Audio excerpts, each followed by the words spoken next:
AP news लाईव्हमध्ये आपलं सहर्ष स्वागत आहे।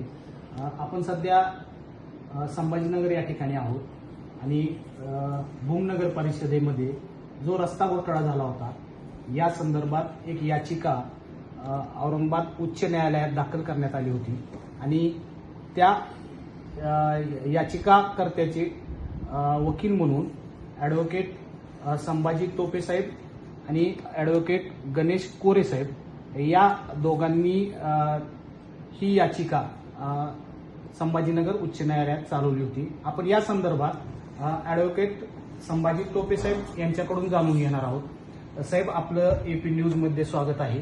धन्यवाद साहेब, भूम नगरपालिकेसंदर्भात एक याचिका दाखल झाली होती आणि त्या याचिकेच्या संदर्भात जो न्यायालयाने आदेश केलेला आहे या संदर्भात आपण काय माहिती देणार आहात?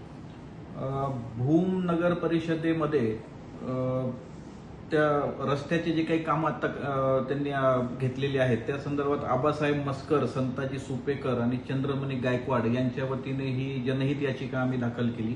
त्याची सुनावणी मान्य उच्च न्यायालयासमोर झाली।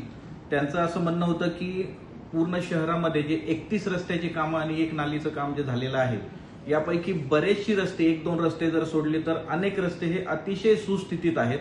त्यामध्ये नगर परिषदचे सर्टिफिकेट आहेत की 2021 सालीच या रस्त्यांचे काम झालेलं आहे आणि 21 साली काम होऊन सुद्धा 2023 ला परत या रस्त्यांचे कामं नवीन GR निघतो आणि त्या GR मध्ये महाराष्ट्र सुवर्ण जयंती नगरोद्यान महाअभियान भूम शहराच्या रस्ते विकास प्रकल्पास प्रशासकीय मान्यता देण्यात येते।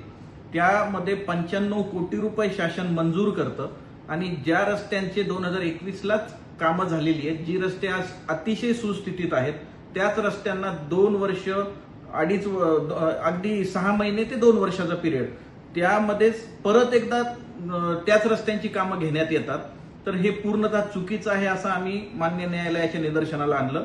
जो काही GR आहे त्यामध्ये स्पेसिफिक अशी कंडिशन आहे की माननीय मुख्याधिकारी यांनी मागच्या 5 वर्षात कुठल्याही योजनेतून काम करण्यात आलेलं नाही याची प्रत्यक्ष खातरजमा करावी। मग ही खातरजमा मुख्याधिकारी यांनी केली नाही का? ज्या रस्त्यांचं काम झालेलं आहे त्याच रस्त्यावर पुन्हा बजेट का मंजूर करण्यात आलं?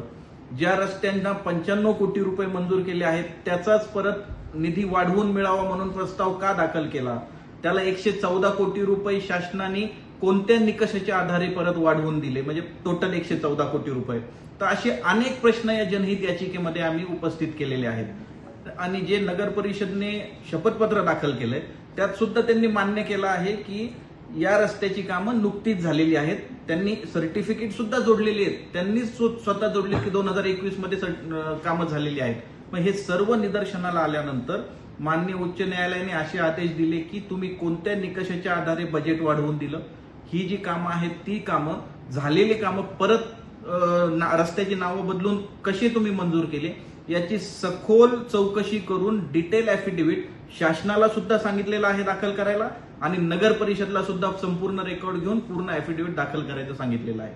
आणि याही उपर जाऊन जे काही बजेट सँक्शन झालेलं आहे, आम्ही असं सांगितलं की आमच्या माहितीनुसार 30 कोटी रुपये आतापर्यंत त्यांनी उचललेले आहेत। तर कोर्टाने सांगितलं आता आपल्या जवळ नेमकी आकडेवारी नाहीये, तर पुढचे 50 कोटी रुपयाच्या जवळपासची जी रक्कम असेल ती रक्कम सध्या थांबवा, अजिबात त्या कॉन्ट्रॅक्टरला ती रक्कम डिस्बर्स करू नका, असे स्पष्ट आदेश मान्य न्यायालयाने दिलेले आहेत। आपण जर आता जर पाहिलं तर आदरणीय संभाजी टोपे साहेबांनी विस्तृत माहिती सांगितलेली आहे। ही याचिका संभाजीनगर हायकोर्टात दाखल झालेली होती। आपल्याबरोबर गणेश कोरे साहेब आहेत। साहेब, कोणत्या वर्षी ही याचिका दाखल करण्यात आली होती आणि आता जो माननीय उच्च न्यायालयाने जो निकाल दिलेला आहे किंवा आदेश केलेला आहे त्यात आपण समाधानी आहात का?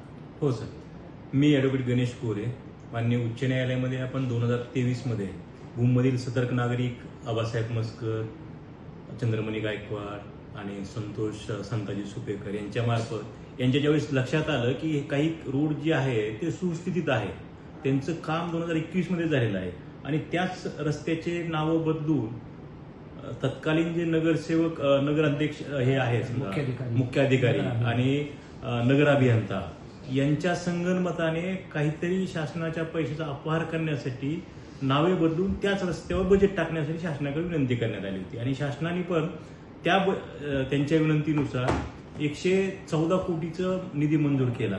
हे सगळं त्या सतर्क नागरिकांच्या लक्षात आल्यामुळे हे याला कुठंतरी आळा बसला पाहिजे. पब्लिक मनीचा वेस्टेज आहे तो कुठंतरी अपव्यय थांबला पाहिजे या हेतूने ही सतर्क मंडळी भूमची माझ्याकडे आली. त्याच्यानंतर मी पाहिल्याच्या नंतर माझ्याही लक्षात आलं की याच्यामध्ये मुख्य अभियंता आणि नगराध्यक्ष आपले मुख्य कार्यकारी अधिकारी यांनी हा फक्त निधी उचलण्यासाठी त्याच रस्त्याला नावं देऊ. जर सपोज याचिका झाली नसती किंवा हे सतर्क नागरिक कोर्टापुढे आले नसते तर यांचा डाव असा होता की सँक्शन बजेट करून घ्यायचं, वर्क ऑर्डर काढायची, काम कंप्लीट केलं असं दाखवायचं आणि पैसे उचलायचा. हा जो त्यांचा डाव होता हा याचिका दाखल केल्यामुळे पूर्ण फसला आहे. आणि माननीय उच्च न्यायालयापुढे ज्यावेळेस काल हिअरिंग झाली, माननीय उच्च न्यायालयाने या सगळ्या गोष्टी सरकारी गव्हर्नमेंट ऑफिसर असतील किंवा CO आणि नगर अभियंता यांना डिटेल रिप्लाय देण्यासाठी सांगितलेलं आहे. आणि ज्यावेळेस गव्हर्नमेंटनी हा निधी टाकला त्यावेळेस नगर मुख्य कार्यकारी अधिकारी यांना स्पेसिफिक डायरेक्शन दिलेले होते की तुम्ही जो आत्ता निधी आपण या रस्त्यासाठी मंजूर केला या रस्त्याला यापूर्वी म्हणजे 5 वर्षापूर्वी निधी टाकलेला नसावा याची खातरजमा करण्याची सर्वस्वी जिम्मेदारी मुख्य कार्यकारी अधिकारी आणि नगर अभियंत्याची होती. परंतु यांना हे माहीत होतं की 2021ला हे पूर्ण काम झालेलं आहे, परंतु फक्त शासनाचा पैशाचा अपव्यय करण्यासाठी हा त्यांना पूर्ण डाव मानलेला होता. त्यामुळे या सतर्क नागरिकांमुळे आणि माननीय उच्च न्यायालयामुळे हा डाव सगळा फसला आहे. आपण जर या